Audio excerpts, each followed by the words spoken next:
Hi, a very good morning to all present here. Today we're going to see an important topic, that is self-awareness, and this is one of the most important aspect that we are going to see in our personality development. So we'll look into what are the aims and objectives of this topic. So here we are going to see about self-concepts, speaking about who am I, and how the self-awareness is important in our life, and the importance of assessing ourselves in our career life, and how to promote ourselves in various situations. So these will be the aims, and the objective is to know the components of self-concept, to understand strength, weakness of a personal life, and to elaborate our skills in different situations. So when we look into the self-concept or component, this speaks about four important things, that is self-esteem, body image, personal identity, and role performance. So these four things plays a vital role while we speak about our self-concept components. So these four things are very, very important in each and everyone's self analysis.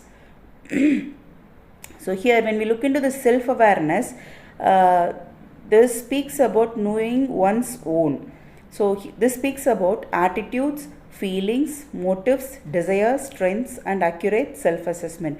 So this attitude is nothing but your opinion, and the feeling speaks about your emotion, and the motive speaks about the purpose, and desires, that are the needs, and strengths and weaknesses also. So here this can be done only with the help of your accurate self-assessment. So here we could see this image that speaks about a different perspective. Here this side we could see a cat looking into the mirror, and the cat is watching the face of a lion. So this speaks about the attitude of the cat.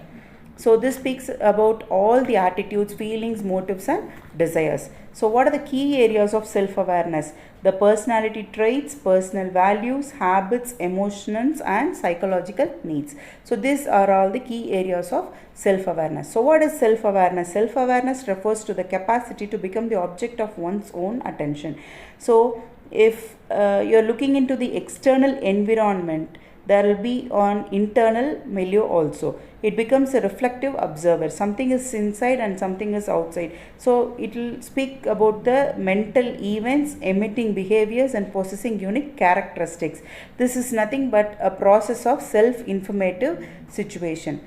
So what is self-awareness? It is the ability to pursue one's own existence, that speaks about one's own traits, feelings, and behaviors. So here the self-awareness is empowering because it can reveal whether the performance problems are indicate which can be done to improve the performance. And this is the ability to assess one's personality, behavior, and skills accurately by observing one's own thoughts and behavioral skills, comparing observation to an external source. So here this is nothing but the foundation of personal change. Once an individual is aware of himself, he can better manage one's behavior and function effectively. Why become self-aware? Why should we be a self-aware person? This helps to improve your performance and to develop intra and interpersonal skills.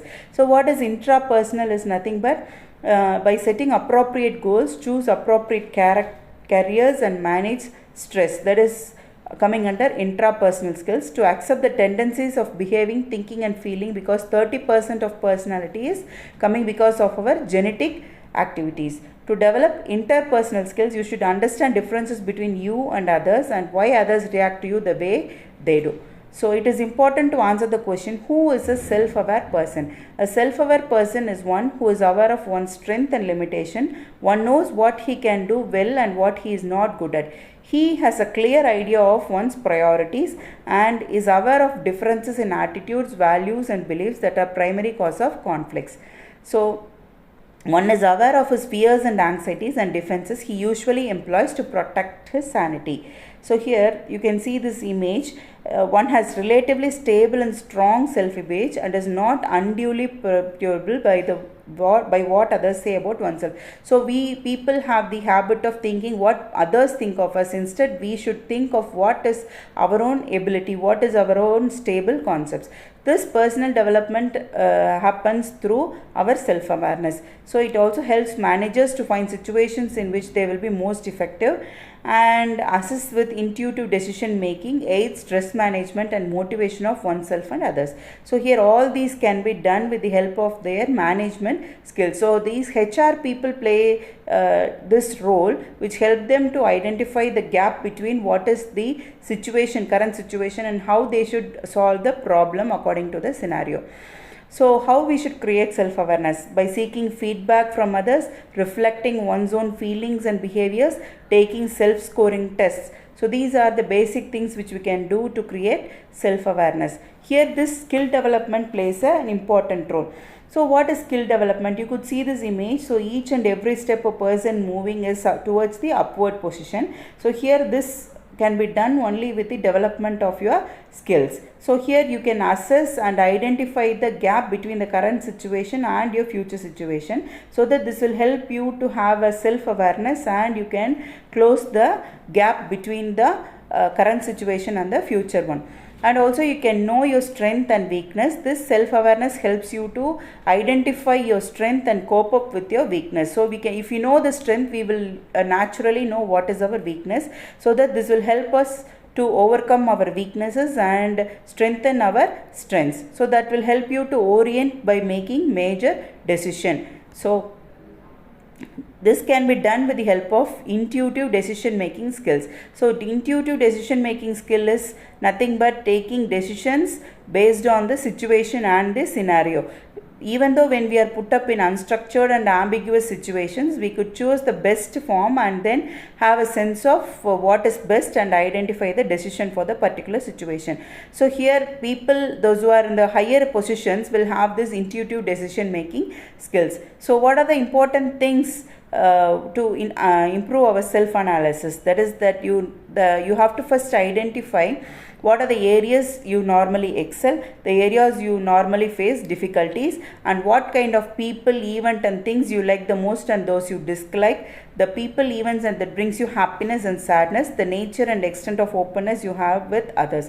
So these are the basic things which you could remember while you are going for your self-awareness. The next thing is very, very important one, that is stress management. So this stress management helps us to identify what are the problems that we face with the help because of our personality, and then we can identify the conflicts that are facing in our job, and then we can improvise your personality by reducing the stress. So these are the basic things which we could see in stress management. In the next session we will look into what are the important motivation topics we are going to see. Thank you. Have a great day.